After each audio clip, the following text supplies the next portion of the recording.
ನಮಸ್ಕಾರ ಸ್ನೇಹಿತರೆ, ಇದೇನಿದು ಚಿಟ್ಟೆ ಹಿಡ್ಕೊಂಬಂದುಬಿಟ್ಟಿದ್ದೀರಾ ಅಂದ್ಕೊಂಡಿದ್ದೀರಾ?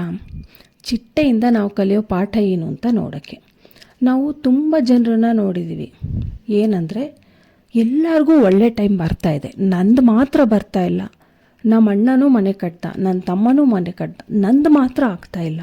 ನನ್ನ ಫ್ರೆಂಡ್ಸ್ ಎಲ್ಲ ಎಕ್ಸಾಮಲ್ಲಿ ಪಾಸ್ ಆದರು, ನಂದು ಮಾತ್ರ ಆಗಲಿಲ್ಲ. ಈ ರೀತಿ ಇರುತ್ತೆ ಅಲ್ವಾ? ಅಂದರೆ ಎಲ್ಲರೂ ಒಂದಲ್ಲ ಒಂದು ಚೇಂಜಸ್ ಆಗ್ತಾ ಇದ್ದಾರೆ, ನಾನು ಮಾತ್ರ ಹಿಂಗೆ ಇದ್ದೀನಲ್ಲ ಅಂತ ಅನಿಸಿರ್ಬೋದು. ಈ ಕಾಯೋ ಅಂಥ ಟೈಮ್ ಇರುತ್ತಲ್ಲ ಸ್ನೇಹಿತರೆ, ಅದು ತುಂಬ ಡೇಂಜರ್. ಯಾಕೆಂದರೆ ಕೆಲವರು ಈ ಕಾಯುವಂಥ ಮನಸ್ಥಿತಿನ ಹೊಂದಿರೋದಿಲ್ಲ, ಅಂದರೆ ಆ ಪೇಷನ್ಸೇ ಇಟ್ಕೊಂಡಿರೋದಿಲ್ಲ. ಎಲ್ಲರದು ಆಯಿತು, ನಂದಾಗಲಿಲ್ಲ ಅಂದರೆ ನಾನು ಫೇಲ್ಯೂರ್ ಅಂತ ಸುಮಾರಷ್ಟು ಜನ ಈ ಕಾಯುವ ಪೇಷನ್ಸ್ ಇಲ್ಲದೆ ಆತ್ಮಹತ್ಯೆ ಮಾಡ್ಕೊಂಡು ಬಿಡ್ತಾರೆ. ಸೊ ಇದು ಈ ಕಾಯುವಂಥ ಪಾಠ ಇದೆಯಲ್ಲ, ಅದನ್ನು ನಾವು ಚಿಟ್ಟೆಯಿಂದ ಕಲಿಬೇಕು. ಯಾಕೆ ಅಂತ ನೋಡ್ತಾ ಹೋಗೋಣ. ಮೊದಲನೇದಾಗಿ ಚಿಟ್ಟೆ ಹೇಗಿರುತ್ತೆ ಹೇಳಿ ನೋಡಿದಾಗ, ಒಂದು ಕ್ಯಾಟ್ರಪಿಲ್ಲರ್ ಆಗಿರುತ್ತೆ, ಅಂದರೆ ಕಂಬಳಿ ಹುಳದ ಥರ ಇರುತ್ತೆ. ಆ ಕಂಬಳಿ ಹುಳನ ನೋಡಿದಾಗ ಯಾರಾದರೂ ಇದೊಂದು ಸುಂದರವಾದ ಚಿಟ್ಟೆ ಆಗುತ್ತೆ ಅಂತ ಯಾರು ಅಂದ್ಕೊಂಡಿರ್ತಾರ? ಯಾರೂ ಅಂದಾಜು ಮಾಡಿರೋದಿಲ್ಲ. ಈ ನಡಿಲಿಕ್ಕೆ ಬರೆದಿರೋವಂಥ, ತೆವಳ್ಕೊಂಡು ಹೋಗುವಂಥ, ಅಸಹ್ಯವಾಗಿರೋಕ್ಕೆ, ನೋಡೋದಕ್ಕೇ ಅಸಹ್ಯವಾಗಿರುವಂಥ ಈ ಕಂಬಳಿ ಹುಳ ಒಂದು ದಿವಸ ಏನಾಗ್ಬೋದು ಅಂತ ಯಾರೂ ಅಂದಾಜು ಮಾಡಿರೋದಿಲ್ಲ. ಆದರೆ ಅದನ್ನೆಲ್ಲ ಆ ಕಂಬಳಿ ಹುಳ ಯೋಚನೆ ಮಾಡಲ್ಲ. ಅದೇನು ಮಾಡುತ್ತೆ, ಒಂದು ಕಡೆ ಹೋಗುತ್ತೆ, ತನ್ನ ಸುತ್ತಲೂ ಒಂದು ಗೂಡನ್ನು ಕಟ್ಕೊಳುತ್ತೆ. ಆ ಗೂಡನ್ನು ಕಟ್ಕೊಂಡು ಒಳಗಡೆನೇ ಕೂತ್ಕೊಳುತ್ತೆ. ಒಳಗಡೆ ಸುಮ್ಮನೆ ಕೂತ್ಕೊಳ್ಳೋದಿಲ್ಲ, ಅದು ತನ್ನನ್ನು ತಾನು ಬದಲಾಯಿಸ್ಕೊಳ್ತಾ ಹೋಗುತ್ತೆ, ತನ್ನನ್ನು ತಾನು ಚೇಂಜ್ ಮಾಡ್ಕೊಳ್ಳುತ್ತೆ. ಯಾವ ಗುಣಗಳಿಂದ ತನಗೆ ತೊಂದರೆ ಇರುತ್ತೋ ಅದನ್ನು ಬಿಟ್ಟುಬಿಡುತ್ತೆ. ಯಾವುದರಿಂದ ತಾನು ಸ್ವತಂತ್ರವಾಗಿ ಹಾರಾಡಬಹುದೋ ಆ ಗುಣವನ್ನು, ಆ ಒಂದು ಸ್ಟ್ರೆಂತನ್ನು ಬೆಳೆಸ್ಕೊಳುತ್ತೆ, ಅಂದರೆ ರೆಕ್ಕೆಗಳನ್ನು ಬೆಳೆಸ್ಕೊಳ್ಳುತ್ತೆ. ಹಾಗೆ ಎಲ್ಲರೂ ಚೇಂಜ್ ಆಗ್ತಾ ಇದ್ದಾರೆ, ಎಲ್ಲರೂ ಜೀವನದಲ್ಲಿ ಮುಂದುವರಿತಾ ಇದ್ದಾರೆ.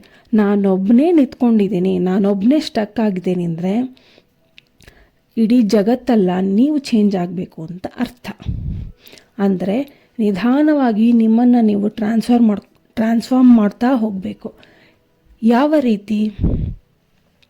ಮೊದಲು ನೀವು ಎಲ್ಲಿ ಹಿಂದೆ ಬೀಳ್ತಾ ಇದ್ದೀರಾ, ನಿಮ್ಮ ಯಾವ ಕ್ವಾಲಿಟಿಯಿಂದ ನೀವು ಹಿಂದಿದ್ದೀರಾ ಅನ್ನೋದನ್ನು ನೋಡಿ. ಯಾರಿಗೂ ಹೇಳಕ್ಕೆ ಹೋಗ್ಬಿಡಿ. ಚಿಟ್ಟೆ ಯಾರಿಗಾರು ಹೇಳುತ್ತಾ? ಇನ್ನೊಂದು ಸ್ವಲ್ಪ ದಿವಸ ಬಿಟ್ಟು ಆ ಕಂಬಳಿ ಹುಳ ಇರುತ್ತಲ್ಲ, ಯಾರಿಗಾರು ಡಂಗೂರ ಹೊಡ್ಕೊಂಬರುತ್ತಾ?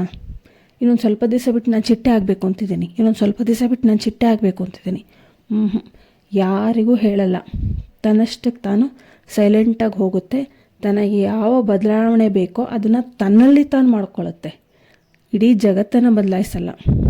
ಹಾಗೆ ನಾವು ಅಂದರೆ ನಮ್ಮಲ್ಲಿ ಚೇಂಜ್ ಆಗಬೇಕು ಅಂದರೆ, ನಮ್ಮ ಸುತ್ತಮುತ್ತಲೂ ಇರೋ ರಿಸಲ್ಟ್ ನಮಗೆ ಚೇಂಜಸ್ ಬೇಕು ಅಂದರೆ ಮೊದಲು ನಮ್ಮನ್ನು ನಾವು ಚೇಂಜ್ ಮಾಡ್ಕೋಬೇಕು. ಯಾವ ರೀತಿ? ನಿಧಾನವಾಗಿ, ಸೈಲೆಂಟಾಗಿ. ನಮ್ಮಲ್ಲಿ ಇರುವಂಥ ಕೆಟ್ಟ ಗುಣಗಳನ್ನು ನಾವೇ ಬಿಟ್ಟು ಒಳ್ಳೆಯ ಗುಣಗಳನ್ನು ನಿಧಾನವಾಗಿ ಬೆಳೆಸ್ಕೋಬೇಕು. ಆಯಿತು, ಬೆಳೆಸ್ಕೊಂಡ್ವಿ, ಆದರೆ ಈ ಸಮಸ್ಯೆಯಿಂದ ಹೊರಗಡೆನೇ ಬರೋಕ್ಕಾಗ್ತಿಲ್ವಲ್ಲ. ನೋಡಿ, ಚಿಟ್ಟೆ ಆ ಗೂಡನ್ನು ಕಟ್ಟಿದಾಗ ಆ ಗೂಡು ಎಷ್ಟು ಬಲವಾಗಿರುತ್ತೆ ಅಂದರೆ ಅದನ್ನು ಬಿಡಿಸ್ಕೊಂಡು ಅದನ್ನು ಹೊರಗಡೆ ಬರಲಿಕ್ಕೆ ಆಗೋದಿಲ್ಲ. ಆವಾಗ ಏನು ಮಾಡುತ್ತೆ ಅಂದರೆ, ಚಿಟ್ಟೆ ತಾಳ್ಮೆಯಿಂದ ಕಾಯ್ತಾ ಇರುತ್ತೆ. ಎಲ್ಲಿಯವರೆಗೂ ಕಾಯುತ್ತೆ ಗೊತ್ತಾ? ಆ ಗೂಡಿನಕ್ಕಿಂತ ಚಿಟ್ಟೆ ದೊಡ್ಡದಾಗಿ ಬೆಳೆಯೋ ತನಕ ಕಾಯುತ್ತೆ.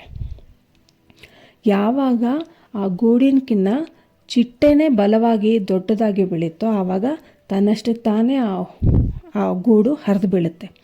ಹಾಗೆ ನಿಮ್ಮ ಸಮಸ್ಯೆ ನಿಮ್ಮನ್ನು ತುಂಬ ಸುತ್ತುವರೆದಿದೆ, ನಿಮಗೆ ಬಿಡಿಸ್ಕೊಂಡು ಬರಲಿಕ್ಕೆ ಸಾಧ್ಯ ಇಲ್ಲ ಅಂದಾಗ ಏನು ಮಾಡ್ಬೋದು ಹೇಳಿ? ಆ ಸಮಸ್ಯೆಗಿನ್ನ ನೀವು ದೊಡ್ಡದಾಗಿ ಬೆಳೆದು ಬಿಡಬಹುದು. ಅದಕ್ಕೇನು ಮಾಡಬೇಕು? ಅದಕ್ಕೆ ತಾಳ್ಮೆ ಇರಬೇಕು. ಎಲ್ಲ ಮುಗಿದೋಯ್ತು ಅಂತ ನಿಮಗೆ ನೀವು ತೊಂದರೆ ಮಾಡ್ಕೊಳ್ಳೋದು, ಪ್ರಯತ್ನನೇ ಬಿಟ್ಬಿಡೋದು, ಆ ರೀತಿ ಮಾಡಬಾರ್ದು. ನಿಧಾನವಾಗಿ ತಾಳ್ಮೆಯಿಂದ ನಮಗೆ ಬೇಕಾಗಿರೋ ಕ್ವಾಲಿಟೀಸ್ನ, ನಮಗೆ ಬೇಕಾಗಿರೋ ಬಲವನ್ನು ಬೆಳೆಸ್ಕೊಳ್ತಾ ಹೋಗಬೇಕು. ಯಾವ ರೀತಿ ಚಿಟ್ಟೆ ತನ್ನ ಗೂಡನ್ನು ಒಡೆದು ಸ್ವತಂತ್ರವಾಗಿ ಹಾರಾಡುತ್ತೋ ಅದೇ ರೀತಿ ನಮ್ಮ ಸಮಸ್ಯೆಗಳು ಅನ್ನೋ ಗೂಡನ್ನು ಒಡೆದು ಸ್ವತಂತ್ರವಾಗಿ ಹಾರಾಡಬೇಕು ಅಂದರೆ ನೀವು ಕೂಡ ಈ ಚಿಟ್ಟೆ ಮಾಡುವಂಥ ತಪಸ್ಸನ್ನು ಮಾಡಬೇಕು. ಇಲ್ಲಿ ನೋಡಿ, ಆ ಕಂಬಳಿ ಹುಳ ಇದ್ದಿದ್ದ ಅದೇ ಕಾಡು, ಅದೇ ಗಿಡ, ಅದೇ ಮರ. ಕಂಬಳಿ ಹುಳ ಬೇರೆ ಯಾವುದನ್ನು ಚೇಂಜ್ ಮಾಡಲಿಲ್ಲ, ತನ್ನನ್ನು ತಾನು ಚೇಂಜ್ ಮಾಡಿಕೊಳ್ತು.